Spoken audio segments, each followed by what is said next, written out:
Hey there, let's talk about something that sounds a little crazy at first.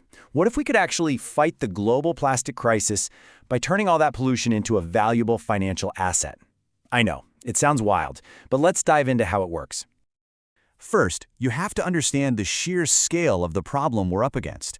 Every single year, the world generates over 400 million tons of plastic waste. Just try to picture that for a second. It's an absolutely mind-boggling amount. And here's the real kicker.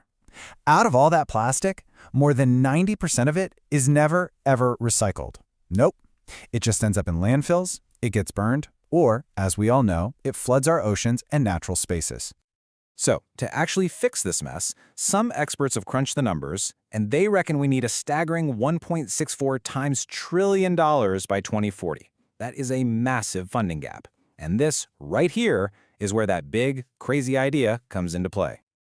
Okay, so how in the world do we start to bridge a gap that big? Well, let's get into this really innovative financial tool that's designed to do exactly that. It's called a plastic credit. So what is a plastic credit? Put simply, think of it like a certificate. It's a measurable, verifiable unit that represents a specific amount of plastic, let's say 1 ton, that has been successfully collected, recycled, or even prevented from being made in the first place.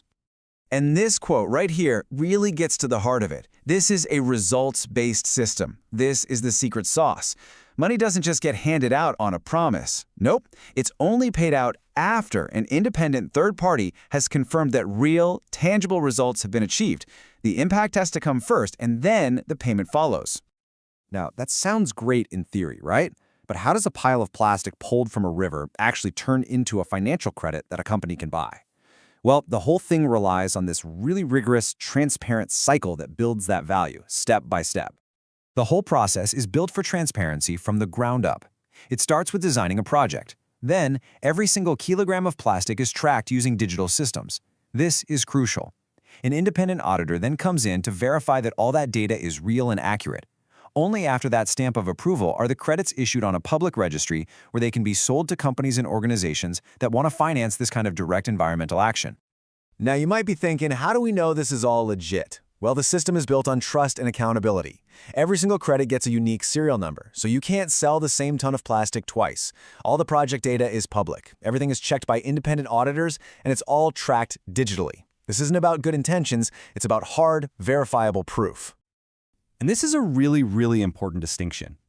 It's all about how companies talk about this. They can't just buy some credits and then claim, "Hooray, our company is plastic neutral." That's just not how it works. What they can say, and what's accurate, is something like this. We finance the verified recovery of 1,000 tons of plastic. It's about funding the solution, not about erasing your own footprint. What's so cool about this is that it doesn't just help the environment. It actually creates this whole ecosystem where pretty much everyone involved gets some kind of value. So, who are the key players here, and what's in it for them? Just look at how this lines up everyone's incentives. For corporations, they can meet regulations and boost their sustainability reports. For investors, they get access to brand new financial products that are directly tied to real-world impact. And this is so important. For local communities and waste pickers, it means fair wages and formal employment. It turns a problem into a solution for everybody. Plastic credits also play really nicely with government policy, especially something called Extended Producer Responsibility, or EPR. So in countries that don't have formal recycling rules yet, credits can kickstart voluntary action. Where rules are just starting to form, they can act as a bridge. And in places that already have strong systems, credits let companies go above and beyond what the law requires. So, where is all this headed? Is this just a niche idea? Absolutely not. This is a fast-growing market that's starting to move serious money toward environmental impact. The projections are pretty incredible. The global market for plastic credits is on track to be worth over $1 billion a year by 2030, and that growth is being fueled by both companies looking for real sustainability solutions and governments putting more regulations in place. And, not all credits are created equal. The price for 1 ton of plastic removed can be anywhere from around $140 to over $600. So why the huge difference? Well, projects that have extra social benefits, like creating better livelihoods for local waste pickers, they command a premium price. That attracts investors who want to see both an environmental and a social return. And if you want a perfect real-world example of this in action, just look at the World Bank. They launched this incredible bond that pulled in $14 million of private capital to fund projects in Ghana and Indonesia. Here's the brilliant part. The investors get their returns as the projects successfully generate these verified plastic credits. This is a game changer. It literally transforms waste management from just being a cost into being a legitimate investment-grade asset. So, at the end of the day, we're seeing a model that's built on proof, on verification, and on results-based financing that can unlock serious capital to fight plastic pollution. And that leaves us with a really powerful question to think about.